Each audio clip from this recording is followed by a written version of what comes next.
Robert Greene in Mastery talks about how easy wins or successes can sometimes be a curse rather than a blessing. Greene argues that most things in life do not come easy, and if we have the expectation that it should, then that can cripple us.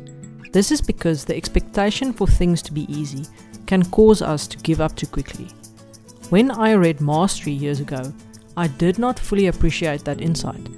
But over the years, I've seen that it's not only true, but also beneficial not to expect quick results. In other words, it might be better to expect certain things to take a long time. Our best strategy is to favor process over progress. When you favor process over progress, you don't rush. In other words, when you are present for every step, you tend to be more meticulous.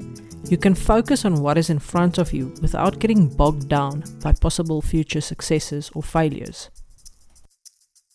Progress is rarely linear, so looking for progress or results during a phase of stagnation is a bad idea. Let's say you're trying to improve your writing and you've decided to write 1 hour per day for the next year. Initially, you might actually feel that you're getting worse at writing. This is because your awareness as a writer is growing. You're learning to distinguish good writing from bad writing. Or it might be that you're unlearning a few bad habits, and this might make you feel like you're starting from square one every day. So it would be a bad idea to look for improvements after a week or a month. Sometimes, as we become more knowledgeable or skilled in a field, we realize just how little we know. This can be intimidating and overwhelming. But we can circumvent that feeling of I still have mountains to climb by just focusing on process, just focusing on presence. Also, when you are completely present for each step, your performance in the moment tends to improve. You are doing the most effective thing in the moment. You're being single-mindedly focused on one task. This can speed up your progress. The trick is not to rely on that progress.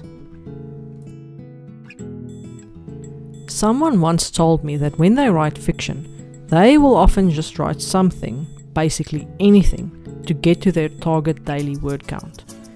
When they don't know what to write, they type, "I don't know what to write," over and over until inspiration strikes.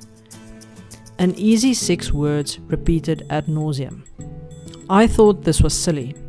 This is an act of chasing some predetermined word count without any consideration for quality or relevance of the writing. Typing something over and over just to get a certain amount of words on the page doesn't even help you to clarify the scene, or the character, or anything else. Thinking about the story without typing anything would have been more productive. In any case, this is a good example of progress over process, no presence. Only some predetermined word count, and if you think about it, no real progress either. This might sound like an extreme example, but there are many things in society that function this way. When you peek underneath the hood of some institutions and companies, you encounter this way of thinking often.